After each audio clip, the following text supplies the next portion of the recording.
Hello అండి అందరికీ. ఈరోజు మార్నింగ్ నేను ఉప్మా చేసుకున్నాను. చాలా సింపుల్గా అయిపోతుందండి. మీరు కూడా ట్రై చేయండి.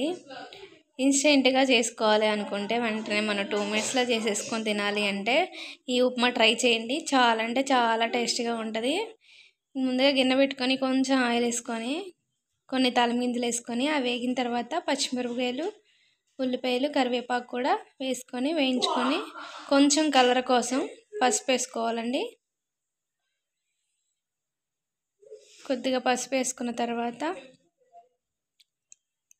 ఒక 2 మినిట్స్ మగ్గించుకోవాలి. అలా మగ్గిపోయిన తర్వాత మనం వాటర్ తీసుకోవాలండి ఎసరు కోసం. ఇక్కడ నేను చిన్న టీ గ్లాసు ఉప్మా రవ్వ తీసుకున్నానండి.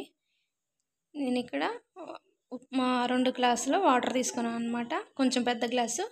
ఇక్కడ మనం రవ్వ పోసుకునేటప్పుడు అలా ప్లేట్లో పెట్టుకొని పోసుకోవాలండి, లేదంటే ఉండలు కడతాయి అనమాట. ఉండలు కట్టకుండా తిప్పుకుంటూ పోసుకోవాలన్నమాట.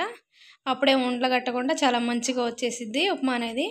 ఉప్మా అనేది చాలామంది కొంచెం వాటర్గా చేసుకుంటారు, అంటే జోరుగా చేసుకుంటారు. కొంతమంది ఏమో గట్టిగా చేసుకుంటారు. నేనైతే ఇక్కడ గట్టిగానే చేశానండి ఉప్మా అనేది. నాకు ఇలాదంటే ఇష్టం అనమాట. మీరు ఎంతమంది పంచదార వేసుకొని తింటారో కమెంట్ చేయండి. ఇక్కడ ఒకటి మర్చిపోయాను, మీరు గమనించారా? నేను సాల్ట్ వేసుకోవడం మర్చిపోయాను ఉప్మా రవ్వలోని ఎసరు కాగేటప్పుడు.